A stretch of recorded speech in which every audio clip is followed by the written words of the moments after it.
Hola, ¿qué tal? Nosotros somos el equipo 4. Como primer punto les explicaré el punto 4.1, que es conceptualización de metodología jurídica. Toda ciencia tiene una metodología o método de investigación. Hablaremos del método jurídico y este no corresponde a un solo método, sino a todos los utilizados por juristas en la historia.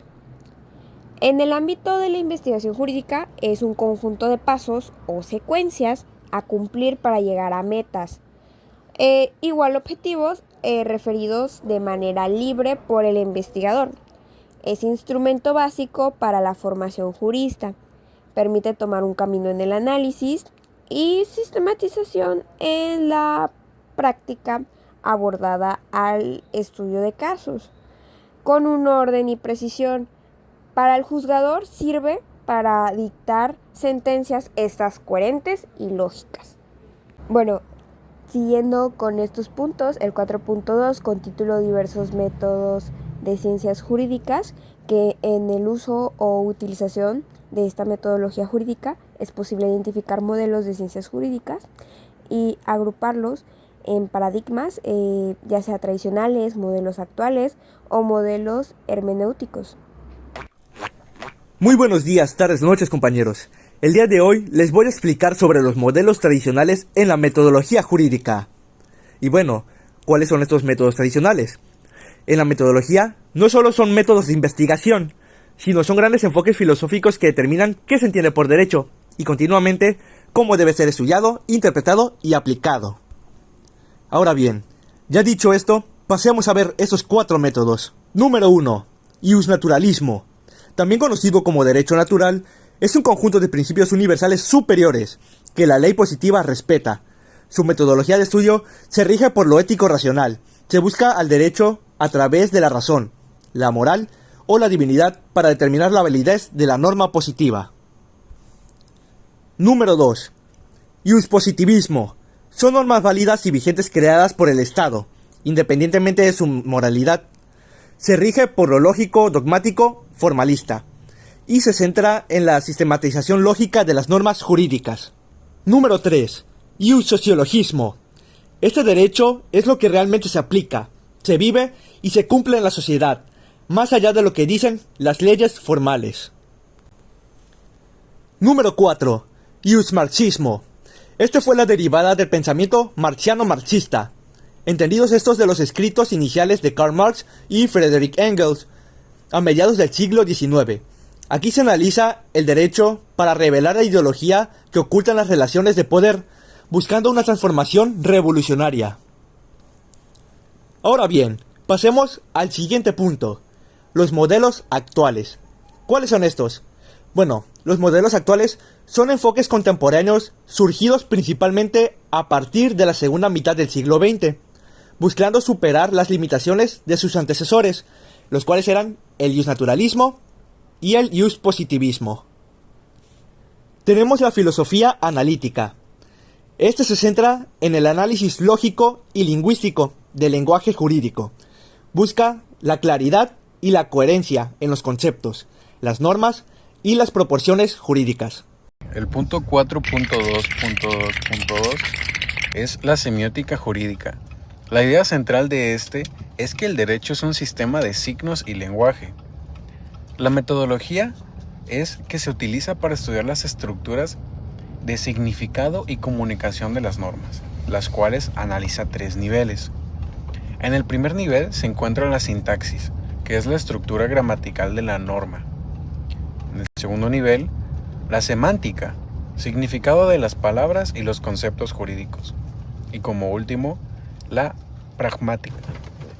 Como el lenguaje legal afecta la conducta y las decisiones de los juristas. El punto 4.2.3 es la teoría de sistemas. La idea central de este es que el derecho es un sistema social, autónomo y autorreferencial. Autopoético. Su metodología es que ve al derecho como una estructura que se da la referencia con la política, la moral y la economía. Su función principal es reducir la complejidad y estabilizar las expectativas de comportamiento en la sociedad. operando bajo un código binario, el cual es legal o ilegal. La aplicación del derecho significa tomar una norma general y adaptarla a un caso real. Implica interpretar, razonar y decidir cuál es la consecuencia jurídica correcta. La ley es general, por eso el operador jurídico tiene que analizar cómo encajan. Para eso el primer paso es el estudio del caso. Aquí revisamos qué pasó exactamente, qué hechos son relevantes, quiénes participan y cuál es el problema jurídico.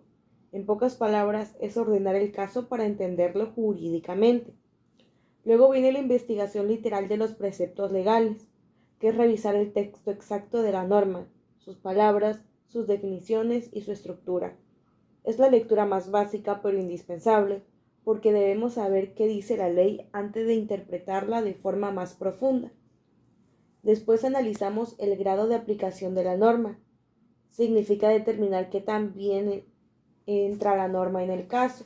A veces la norma se puede aplicar directamente, otras veces requiere interpretación y en ocasiones necesita apoyo de la jurisprudencia o de alguna tesis. Por último, se nos habla de la investigación de los intereses subyacentes, que consiste en entender por qué existe esa norma y qué valores o finalidades protege. Toda disposición legal tiene detrás un propósito social, económico, político, etc., y conocerlo ayuda a aplicar de manera más justa y coherente. En resumen, el derecho no es automático, se trata de analizar los casos, revisar la letra de la ley, evaluarla y adecuarla conforme el caso. Yo les vengo a hablar sobre la investigación jurídica. Esta es una actividad científica esencial que tradicionalmente ha priorizado el análisis normativo.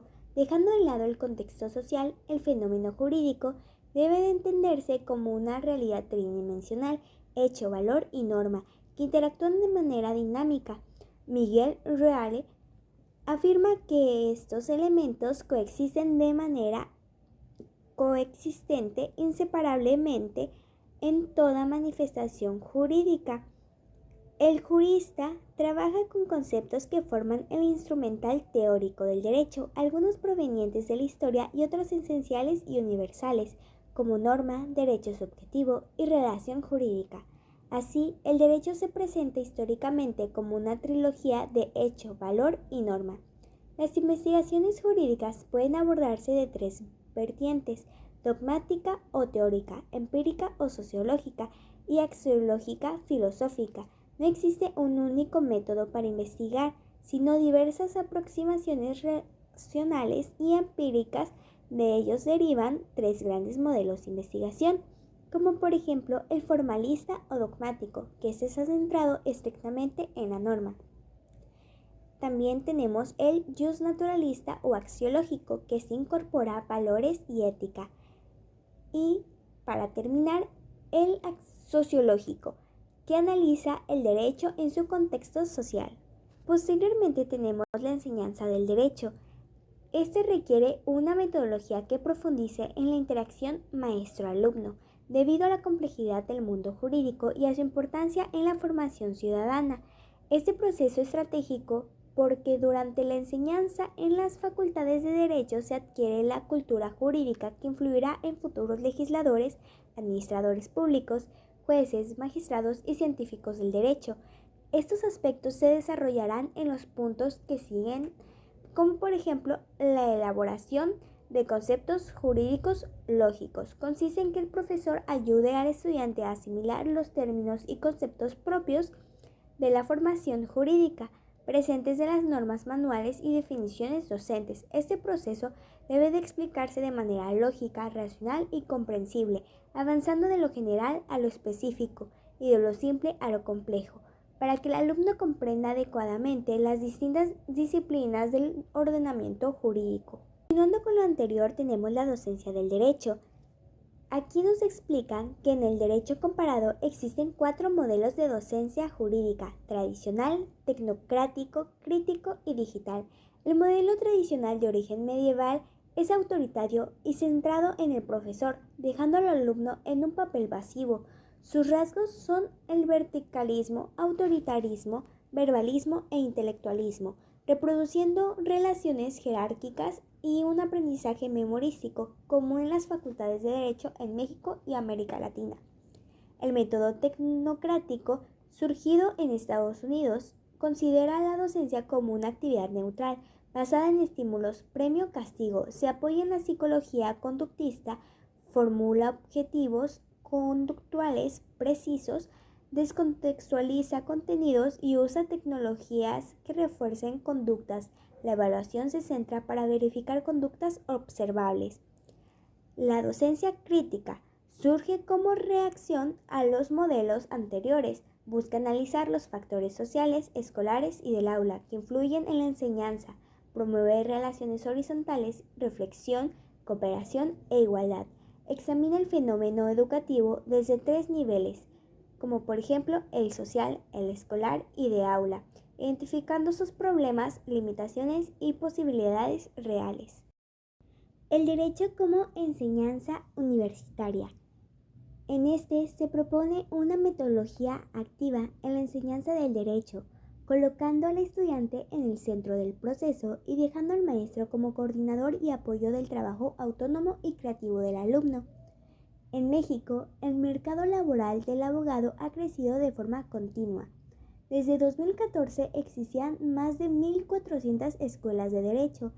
Esta proliferación motivada en parte por la autorización indiscriminada del RBOE por la SEP desde el año 2000. Se ha degradado la calidad de los estudios jurídicos y convertido muchas instituciones en negocios con poca vocación científica o docente, afectando negativamente la cultura jurídica nacional.